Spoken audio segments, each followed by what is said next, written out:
Seneca, letter 48. I think this one will be a short one, but who knows if it actually will be, because it never is.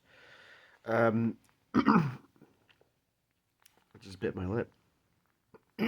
So this this letter is a little bit long-winded.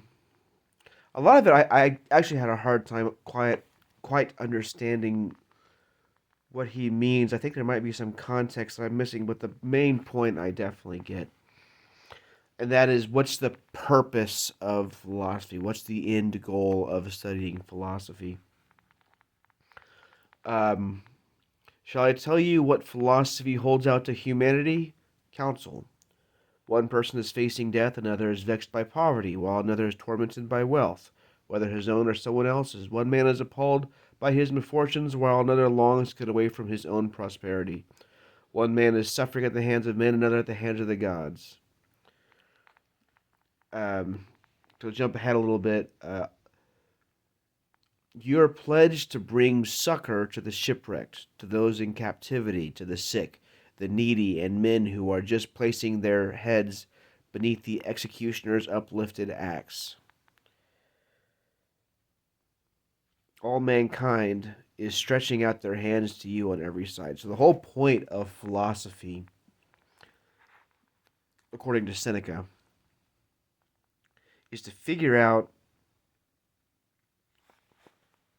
how to live life in a way, how to understand life in a way that gives relief. There's struggles. There's so many things about life that's not fair.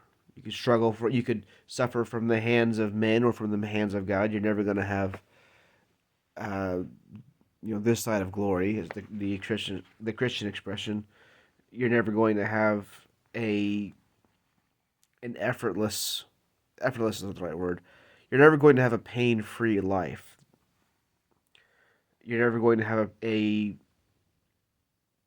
purely just life. And since Seneca sees this as the intent of philosophy, he is condemning of philosophies that he thinks of as bickering over stupid things. Um,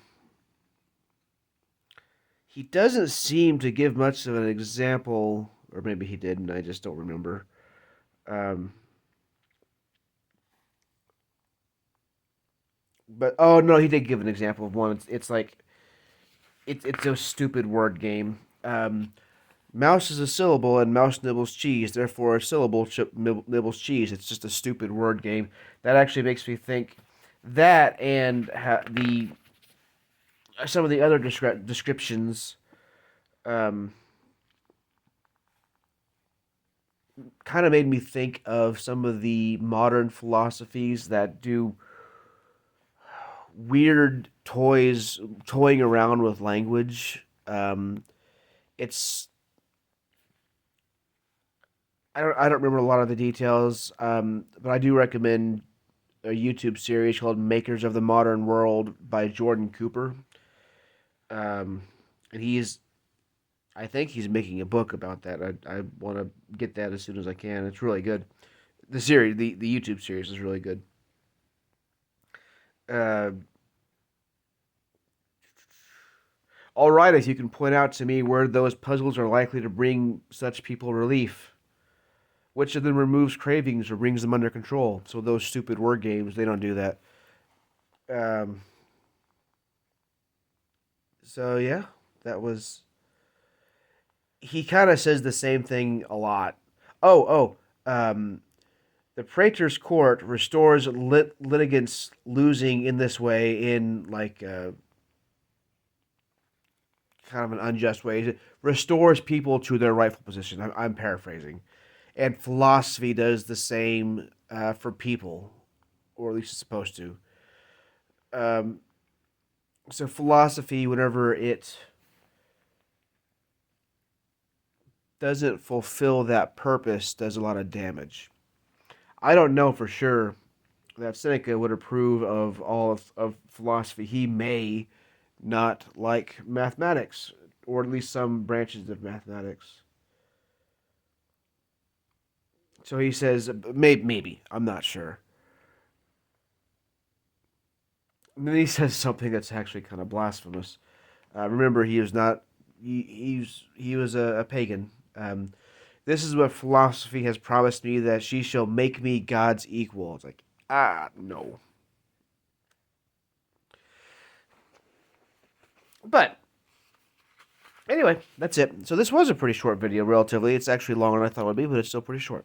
But yeah, that's the point of philosophy, is to give relief to the suffering person. Now, I also know from the intro that part of that is virtue. Like that's not like that's the ultimate central part of Stoicism is virtue.